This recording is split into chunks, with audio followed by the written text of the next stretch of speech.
kota Madinah, pada masa Rasulullah SAW masih hidup di tengah-tengah kaum muslimin, ada seorang pemuda yang dikenal masyarakat sebagai penggali kubur. Pekerjaannya terlihat sederhana, bahkan terhormat, karena ia membantu kaum muslimin mengurus jenazah dan mempersiapkan peristirahatan terakhir mereka. Setiap hari ia berada dekat dengan kematian, melihat manusia dilepas dari dunia tanpa membawa apapun kecuali amal. Namun tidak banyak yang tahu, di balik pekerjaan itu, pemuda ini menyimpan kebiasaan buruk. Ia sering menunggu hingga malam tiba, saat pemakaman sudah sepi dan orang-orang telah pulang.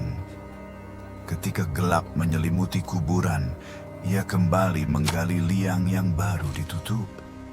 Tujuannya bukan untuk merusak, tetapi mencuri kain kafan atau barang berharga yang terkubur bersama jenazah. Perbuatan ini telah lama ia lakukan. Awalnya ia takut. Lama-kelamaan, rasa takut itu menipis, digantikan keberanian palsu. Suatu hari, masyarakat Madinah mengiringi jenazah seorang gadis muda yang dikenal cantik dan syalihah. Wajahnya masih tampak tenang. Prosesi pemakaman berjalan sebagaimana mestinya. Doa dipanjatkan, tanah diratakan, lalu satu persatu orang meninggalkan kuburan itu. Malam pun turun. Seperti kebiasaan sebelumnya, pemuda itu kembali. Dengan langkah yang sudah ia kenal betul, ia menggali kubur gadis tersebut. Niat awalnya sama, mengambil kain kafan yang dianggap bernilai. Namun ketika liang itu terbuka dan tubuh gadis itu terlihat, nafsu yang selama ini ia kendalikan tiba-tiba menguasai dirinya. Matanya nanar melihat indahnya tubuh sang gadis. Sang pemuda itu pun melampiaskan syahwatnya kepada mayat tersebut. Perbuatan yang sangat keji, sebuah dosa besar yang bahkan sulit dibayangkan oleh orang-orang beriman. Ia lupa bahwa di hadapannya adalah mayat. Ia lupa bahwa Allah Maha Melihat. Ia lupa bahwa kuburan adalah tempat peringatan, bukan tempat menuruti syahwat. Ketika semua selesai, ia tidak merasakan kemenangan, tidak pula kepuasan. Yang datang justru ketakutan yang menyesakkan dada. Sejak malam itu, hidupnya berubah. Ia tidak bisa tidur. Setiap kali memejamkan mata, bayangan wajah murka itu kembali. Setiap mendengar suara angin, ia merasa ajalnya sudah dekat. Ia sadar, dosa ini bukan dosa biasa. Ini adalah dosa yang menghancurkan kehormatan manusia dan melanggar batas Allah dengan sangat jauh. Dalam ketakutan yang mendalam, ia bertanya pada dirinya sendiri, apakah Allah masih mau mengampuni orang sepertiku? Pemuda ini sangat gelisah. Ia merasa dikejar-kejar dosa. Ia pun datang ke Masjid Rasulullah di Madinah. Di sana ia ketemu Umar bin Khattab. Setelah mengucapkan salam kepada Umar, ia bertanya dengan cemas dan hati-hati, "Apa pendapat Anda jika ada seseorang yang berzina?" Tanya pemuda itu. "Jika dia sudah menikah, ia dihukum rajam sampai mati. Jika ia belum pernah menikah, maka akan dicambuk 100 kali dan diusir dari kampung selama 1 tahun." Jawab Umar tegas. "Lalu, bagaimana jika seseorang itu menzinai mayat dan ia belum menikah?" Tanya pemuda itu. Sejurus kemudian Umar terdiam. Bulu kuduknya berdiri mendengar pertanyaan pemuda tersebut. Sungguh keterlaluan. Saya tidak bisa membayangkan sebesar apa dosanya.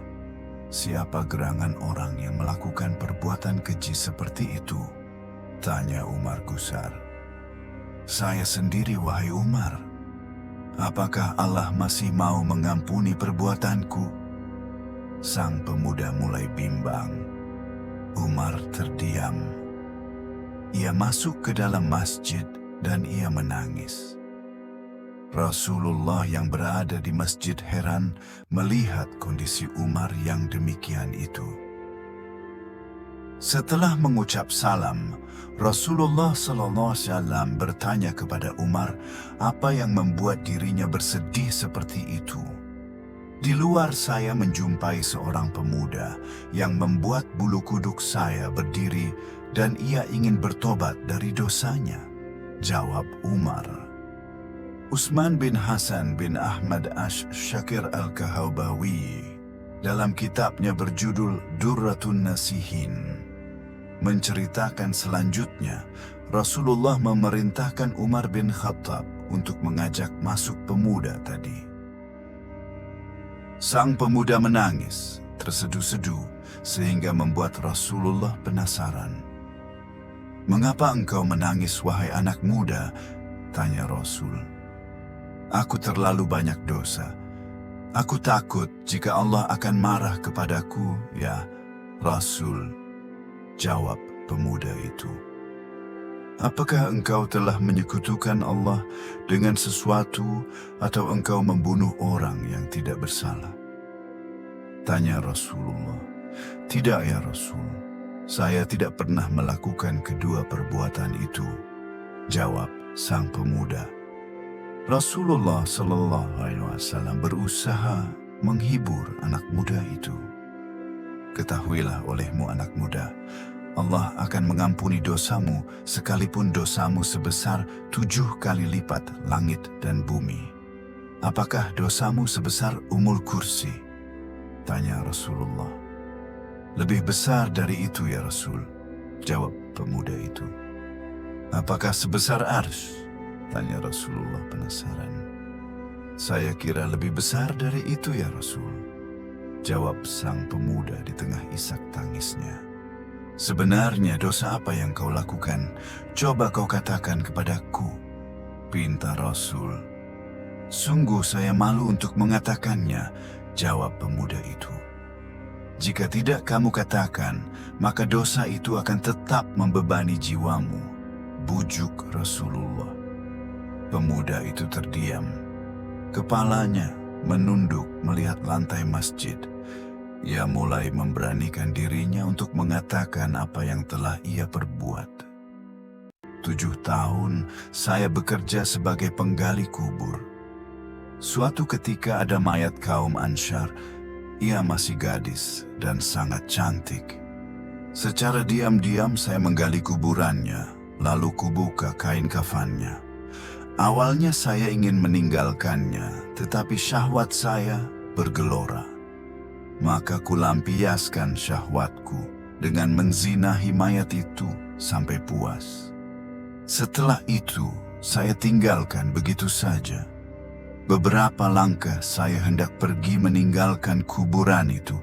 Tiba-tiba mayat itu bangkit dan berkata, "Sungguh celaka engkau, wahai pemuda. Apakah engkau tidak malu kepada Tuhan yang kelak membalasmu di hari kiamat? Pada saat semua orang dituntut balas, engkau membiarkan aku dalam keadaan telanjang dan berhadas besar di hadapan Tuhanku." Mendengar pengakuan pemuda ini, Rasulullah SAW sangat marah dan seketika itu berdiri dan berkata, "Wahai pemuda fasik, tempatmu memang pantas di neraka. Keluarlah dari tempat ini." Sang pemuda keluar dengan hati yang hancur dan jiwa tak bersemangat.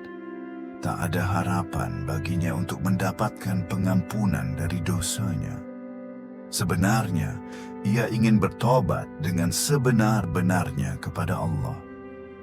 Dia terus melangkah tanpa tahu arah dan tujuannya.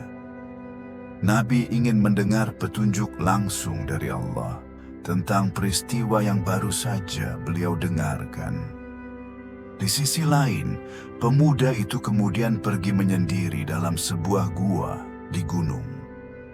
Di sana dia menangis, meminta ampun kepada Allah. Dia bersumpah tak akan keluar dari gua sebelum Allah memaafkannya dan menyampaikan ampunannya itu lewat Rasulullah Sallallahu Alaihi Wasallam. Tubuh dan wajah pemuda itu berubah drastis. Selama di dalam gua, dia hanya bertahan hidup dengan makanan yang dia temukan dalam gua. Ia berdoa, "Oh Tuhannya, Nabi Muhammad, Tuhan Nabi Adam dan Hawa, jika aku telah Engkau ampuni, sampaikanlah kepada Nabi Muhammad dan para sahabatnya. Namun jika kau menolak tobatku ini, bakarlah aku di dunia dan bebaskan aku dari siksa di akhirat. Sungguh saya tidak akan sanggup menerima siksamu di akhirat kelak." Bersamaan dengan itu, Allah mengutus malaikat Jibril untuk menemui Rasulullah Sallallahu Alaihi Wasallam. "Wahai Muhammad, Allah menyampaikan salam kepadamu dan Allah bertanya, apakah engkau yang menciptakan makhluk?" Tanya malaikat Jibril. "Allah yang menciptakan diriku dan semua makhluk," jawab Rasulullah.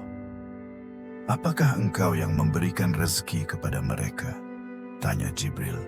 "Tidak, hanya Allah yang mampu memberikan rezeki kepada makhluknya," jawab Rasulullah. "Apakah engkau yang menerima tobat mereka atau engkau yang menghukum mereka atas dosa-dosa mereka?" Tanya malaikat Jibril. "Maha suci Allah yang maha memberi pengampunan," jawab Rasulullah. "Wahai Muhammad, Allah berfirman, maafkanlah hambaku, karena aku telah mengampuninya," kata malaikat Jibril. Lalu turunlah ayat, "Walladzina idza fa'alu fahishatan aw zalamu anfusahum, dzakaru lillaha fastaghfaru lidhunubihim, wa man yaghfiru ladzunuba illa lillah, wa lam yusirru ala ma fa'alu wa hum ya'lamun." Dan juga orang-orang yang apabila mengerjakan perbuatan keji atau menganiaya diri sendiri, mereka ingat akan Allah, lalu memohon ampun terhadap dosa-dosa mereka, dan siapa lagi yang dapat mengampuni dosa selain daripada Allah, dan mereka tidak meneruskan perbuatan kejinya itu, sedang mereka mengetahui. Quran Surah ketiga, Ali Imran ayat 135. Rasulullah Sallallahu Alaihi Wasallam memanggil pemuda tersebut dan memberitahukan bahwa Allah telah mengampuni dosanya dan menerima tobatnya. Tak lama kemudian, pemuda ini meninggal dunia. Kisah ini bukan untuk membuat orang merasa aman berbuat dosa. Kisah ini adalah peringatan bahwa dosa bisa membawa manusia ke titik paling hina dan hanya rasa takut kepada Allah serta taubat yang jujur yang bisa menyelamatkan. Setiap orang yang mendengar kisah ini seharusnya tidak berkata, "Masih ada ampunan," lalu meremehkan dosa, tapi berkata dalam hati, "Bagaimana kalau aku mati sebelum sempat kembali?"